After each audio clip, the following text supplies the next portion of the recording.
Hello everyone. So this is the video I've promised to show you guys of the sprinter that I recently purchased. This is gonna be my project for probably the whole year or maybe even longer. I just wanted to give you an overview of what it actually is. So let's go ahead and look inside.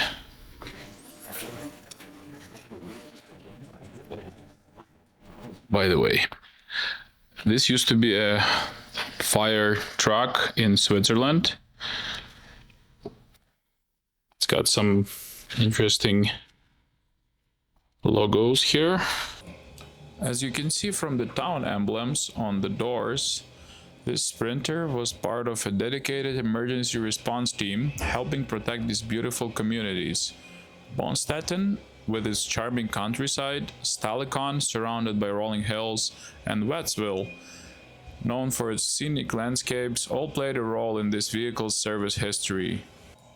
These towns share a strong sense of community and heritage, reflected in the care this vehicle received during its years of service. The Sprinter was not just a tool, but a symbol of safety and preparedness, responding to emergencies and being part of community events.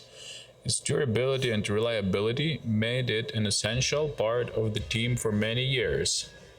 Now it begins a new chapter as I transform it into a compact RV for my next adventures. I'm planning to preserve its rich history while upgrading it for modern travel needs. From insulation and power systems to comfortable interiors, this project will turn the Sprinter into a cozy mobile home, perfect for exploring new places. Now I will play some drone footage of these towns accompanied by relaxing music for you to enjoy.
let's get inside here. So this is the mileage. Current mileage is only 14,000 kilometers. It's a 2001. It's got the manual transmission. It's a 5-speed with a very low first gear. It's got all these fire truck bells and whistles. The emergency flasher that flashes not only the emergency lights but some other lights on the roof. Then there's this. That's, you can see the reflection there. It flashes the blue lights on the roof and in the grill. There's this very loud siren. I'll put it on briefly.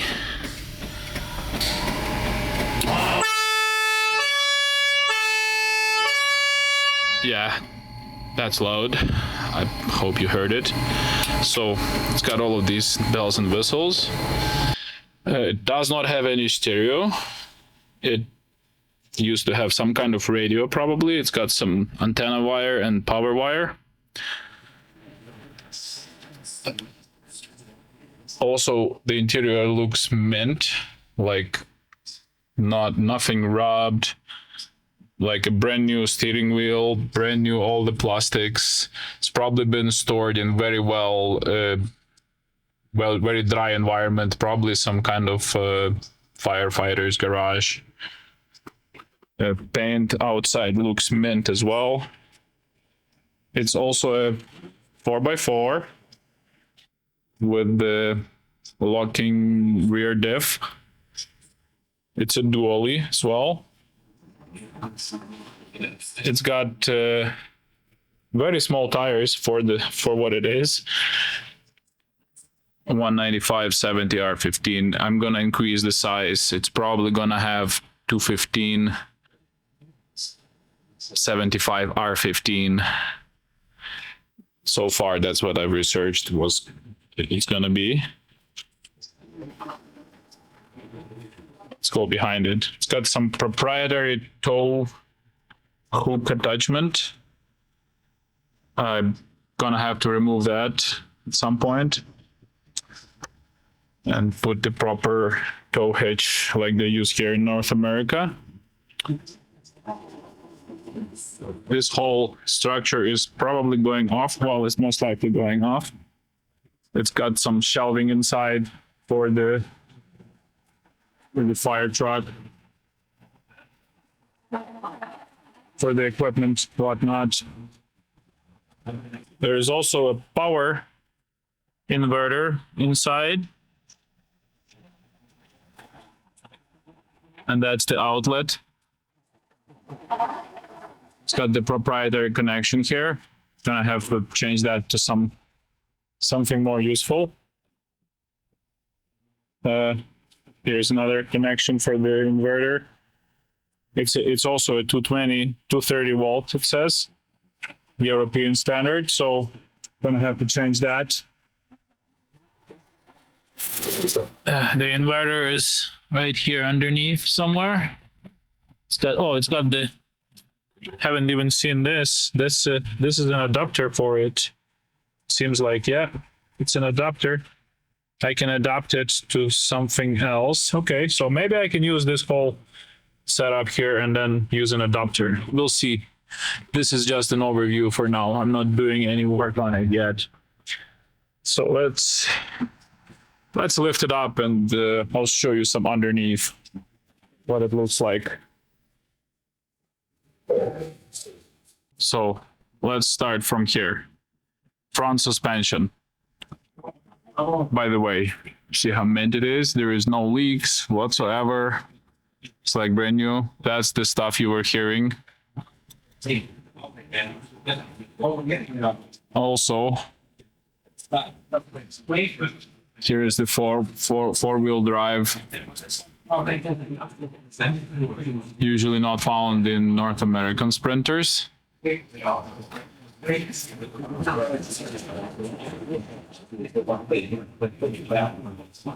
It looks really nice. Even the brakes look still okay, even though I'm gonna service them. I'm gonna take them all apart and clean them up before I start using this truck. Here is the front axle. Big differential, big, strong differential. Some extension housing. Wow, that's so cool. Never seen that before. Really cool. Really cool stuff. There is some kind of leak from that CV boot. I'm gonna have to work on that.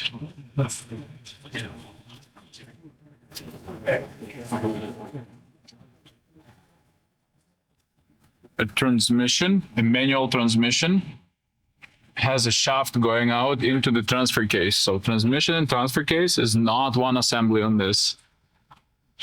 It's two separate assemblies connected with the short drive shaft. And then there is a shaft coming out the transfer case through the front diff, then the shaft going through the back diff.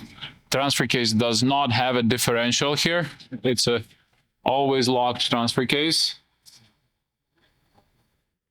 Very unique. You can see that the whole frame is pretty much mint. Clean for a 2001. Currently it's a 2025. And the frame is mint. I did find some rusty spots here. There is one right here a little bit. I already sprayed with some corrosion protection film.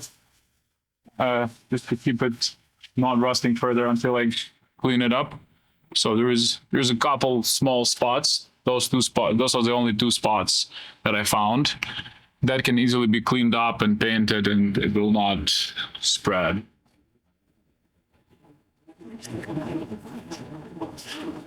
Yeah, the exhaust is mint. Here is the rear axle. A pretty sturdy and strong axle with the strong leaf springs. Pretty heavy duty for what it is.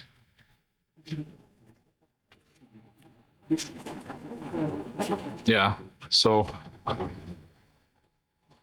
you got all of it. By the way, this whole top is built with stainless steel and aluminum. Stainless steel and aluminum, so nothing rusts on top.